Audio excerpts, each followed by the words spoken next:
Welcome to 3 minutes Pandian story. இன்றைக்கி episode என்னால் நடந்துச்சுன்னு பார்க்கலாம் வாங்க. பார்த்தீங்கன்னா முத்துவேல் ஃபேமிலி எல்லாருமே உட்காந்து சாப்பிட்டுட்டு இருக்காங்க. ராஜி வந்து நல்லா பாஸ் பண்ணிடுச்சுல்ல அப்படின்னு சொல்லிட்டு சந்தோஷமாக பேசிகிட்டே இருக்காங்க. அவங்க சித்தப்பா வந்து சொல்கிறாரு, இப்போ நான் சாப்பிட்டு நான் அவங்க வீட்டுக்கு போய் வரேன், ராஜி வீட்டுக்கு போய் வரேன் அப்படின்னு சொல்லிட்டு அவங்க கடைசி சித்தப்பா வந்து சொல்கிறாரு. இப்போயும் அங்கேயே போகணுமா, கொஞ்சம் நேரம் தானேம்மா அப்படின்னு சொல்லிட்டு அவங்க ஒய்ஃப்கிட்ட சொல்லிவிட்டு நான் போகிறேன் அப்படின்னு சொல்கிறாரு. சரி போங்க சாப்பிட்டு அப்படின்னு சொல்லிட்டு சொல்கிறாங்க. அதுக்கப்புறம் பார்த்தீங்கன்னா ராஜி பாஸ் பண்ணதுக்கு ஏதோ பேனரெல்லாம் வச்சுருக்காங்களாமே பாண்டியன் ஸ்டோர் கிட்ட அப்படின்றாங்க. ஆமாம், அவங்கக்கிட்டலாம் காமிக்கவே மறந்துட்டேன்ல அப்படின்னு சொல்லிட்டு எல்லாருக்குமே எடுத்து காமிச்சிட்டு இருக்காங்க. ரொம்ப சந்தோஷப்படுறாங்க. ரொம்ப அழகாக இருக்கே, ஆஃபீஸர் மாதிரி இருக்காரு அப்படின்னு சொல்லிட்டு எல்லோரும் பார்த்துட்டு பாட்டியும் சூப்பராக இருக்குது, அதில் என்னவோ எழுதியிருக்கு என்னது அப்படின்னு சொல்லிட்டு சொல்கிறாங்க. இன்னொரு பார்த்தீங்கன்னா இந்த பக்கம் ஒரு சித்தப்பா வந்து பயங்கரமாக கடுப்பாயிட்டு இருக்கார். எப்போ பார்த்தாலும் ராஜின்னு நிற்கிறாங்களே அப்படின்னு சொல்லிட்டு அந்த பாட்டிக்கு வந்து படித்து சொல்கிறாங்க. இந்த மாதிரி எங்கள் வீட்டு மருமகள் போலீஸ் இதில் வந்து பாஸ் ஆகிட்டா அப்படின்னு சொல்லிட்டு பாட்டிக்கு பயங்கர சந்தோஷம்.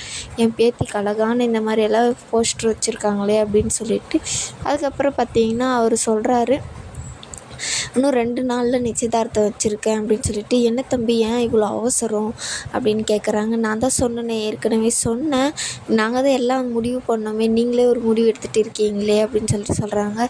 என் பையனை பற்றி இங்கே கவலைப்படுறதுக்கு யாருமே இல்லை அப்படின்னோடனே அவங்க அம்மாவும் சொல்கிறாங்க, என் பையனுக்காக ஒன்று நல்லது நடக்குதுன்னா நான் எப்படி ஒத்துக்காமல் இருப்பேன் அப்படின்னு சொல்லிட்டு குமாரோட அம்மா வந்து சொல்கிறாங்க. அவங்களும் நீ எதுக்கு உடந்தியா அப்படின்ற மாதிரி அவங்க மாமியார் வந்து கேட்குறாங்க.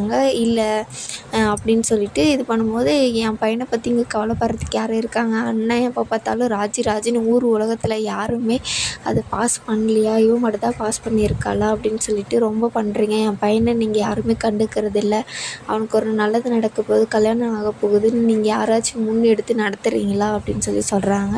அதுக்கப்புறம் பார்த்தீங்கன்னா இல்லை தம்பி அப்படின்னும் போது முத்து வந்து சொல்கிறாரு, இப்போ என்னடா உனக்கு கல்யாணம் அவ்வளோதானே, உனக்கு பின்னாடி நான் நிற்பேன், கவலைப்படாமல் நீ எல்லாத்தையுமே இது பண்ணு, இன்னும் 2 நாளில் நிச்சயதார்த்தம், அதுக்கும் பின்னாடி நான் நிற்கிறேன், அவனுக்கு ஒன்று நல்லது நடக்கணும்னு நானும் தான் நினைக்கிறேன் அப்படின்னு சொல்லிட்டு சொல்கிறாரு.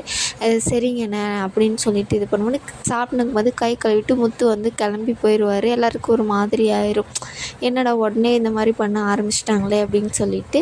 அதுக்கப்புறம் பார்த்திங்கன்னா அவர் வந்து வீட்டுக்கு வந்து இதெல்லாமே பாண்டியன் ஸ்டோர் வீட்டுக்கு வந்து எல்லாருமே சொல்லிட்டு இருக்காரு. செந்தில்கிட்ட கதிர்கிட்ட எல்லாமே இந்த மாதிரி எல்லாம் நடக்குது, இன்னும் 2 நாளில் நிச்சயதார்த்தமா அப்படின்னு சொல்லிட்டு அப்படின்ட்டு கரெக்டாக அவங்க அக்காவும் வராங்க.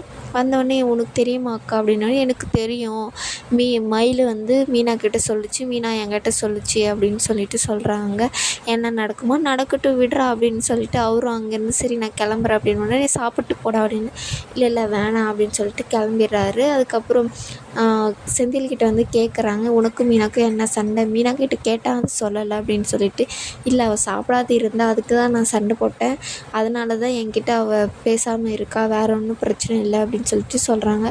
நம்பிட்டேன் நான் அப்படின்னு சொல்லிட்டு அங்கேருந்து அவங்க கிளம்பிடுறாங்க. அதுக்கப்புறம் கதிர் வந்து கேட்பாங்க, என்னென்ன சண்டை என்ன ஆச்சு அப்படின்னு சொல்லிட்டு. அவர் வந்து சொல்கிறார், இந்த மாதிரி நான் ஆஃபீஸில் காசு வாங்கிட்டேன், அதனால தான் அவள் என்கிட்ட பேசாமல் இருக்கா, கொஞ்சம் இருந்தாலும் நான் மாட்டியிருந்தப்பேன். என்ன நான் சொல்கிறேன், லஞ்சம் வாங்கினியா, லஞ்சம் எதுக்கு நான் வாங்கினேன், அப்பாவுக்கு மட்டும் தெரிஞ்சிச்சுன்னா என்ன ஆகும் தெரியுமா அப்படின்னு சொல்லிட்டு அவங்க வந்து சொல்கிறாங்க. இனிமேல் அப்படியெல்லாம் நடந்துக்காதானே அப்படின்னு சொல்கிறாங்க. இதனால தாண்டா மீனா என்கிட்ட பேசாமல் இருக்கா அப்படின்னு சொல்லிட்டு அவரும் சொல்கிறாரு. அதுக்கப்புறம் ராஜியும் கதிரும் பேசுகிறாங்க, ரொம்ப நன்றி இந்த மாதிரி இதுக்கெல்லாம் பாஸ் பண்ணதுக்குன்னு சொல்லிட்டு. இதோட இந்த